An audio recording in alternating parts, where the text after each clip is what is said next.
नमस्कार मित्रांनो इंटरनेटवर मी कुठेतरी एका व्यक्तीची कमेंट वाचली की अलीकडे बऱ्याच लोकांच्या घरी मुलींचा जन्म जास्त होत आहे आणि मुलांचं प्रमाण थोडंसं निसर्गतः कमी होत चाललंय। आता जेव्हा मी हे ऐकलं तेव्हा मला थोडंसं आश्चर्य वाटलं। मी सुद्धा माझ्या आजूबाजूच्या लोकांचा थोडा विचार केला आणि मला असं आढळून आलं की खरोखरच अलीकडे मुलांपेक्षा मुलींचा जन्मच जास्त होत आहे। आणि एका अर्थाने मला हे खूप चांगलंही वाटलं, कारण कित्येक वर्षापासून मुलींचं प्रमाण समाजामध्ये कमी होत होतं। पण मित्रांनो, खरोखरच निसर्गतः हे शक्य आहे का की मुलींचं जन्माचं प्रमाण वाढत जाईल आणि मुलांच्या जन्माचं प्रमाण कमी होत जाईल?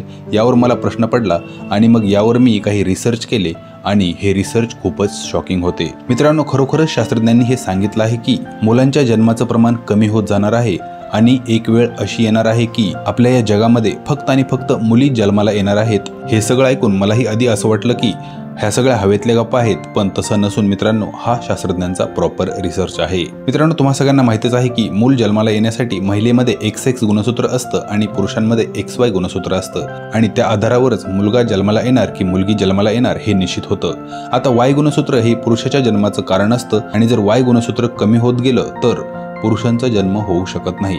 आता शास्त्रज्ञांच्या नवीन रिसर्चनुसार एक गोष्ट समोर आली आहे की Y गुणसूत्र हळूहळू खूप कमजोर होत चाललं आहे आणि त्यामधील जनुकांचं प्रमाण अतिशय कमी होत चाललं आहे। मित्रांनो, अलीकडील सुप्रसिद्ध शास्त्रज्ञ जेनी ग्रेव्स सांगतात की याचप्रमाणे या जनुकांची संख्या जर कमी होत गेली तर एका काळानंतर या पृथ्वीवर पुरुषांचा जन्म होणं पूर्णपणे बंद होऊ शकतं।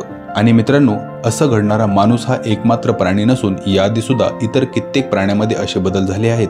त्यातलं सगळ्यात मोठं उदाहरण म्हणजे सरडे। हो मित्रांनो, व्हिप्टेल जातीचे जे सरडे आहेत त्यामध्ये पुरुषांची प्रजाती नष्ट झाली आहे आणि आता फक्त महिला बाकी आहेत। त्या स्वतःहून अंड्याला जन्म घालू शकतात आणि बाळांना जन्म देत राहतात। आणि मित्रांनो, हे फक्त एक उदाहरण नसून कित्येक माशाच्या, कित्येक सापाच्या अशा प्रजाती आहेत ज्यामध्ये अशा प्रकारच्या गोष्टी घडल्या आहेत। आणि मित्रांनो, याच विषयाला अनुसरून हॉलिवूडमध्ये मागे एक चित्रपट सुद्धा आला होता ज्यामध्ये पूर्ण जग महिलांनी भरलं होतं आणि पुरुष जगातून संपून गेले होते। पण मित्रांनो, ही सगळी प्रक्रिया होण्यासाठी खूप मोठा काळ जावा लागणार आहे। आणि दुसरी महत्त्वाची गोष्ट शास्त्रज्ञांनी ही सांगितली आहे की जरी ही प्रक्रिया झाली तरी सुद्धा मानव प्रजाती नष्ट होणार नाही, फक्त पुरुष नष्ट होऊन स्त्रिया स्वतःच मुलांना जन्म घालण्यासाठी सक्षम होतील। तर मित्रांनो, या सगळ्या बाबतीत तुमचं काय म्हणणं आहे? तुम्हाला काय वाटतंय? कमेंटमध्ये नक्की लिहा।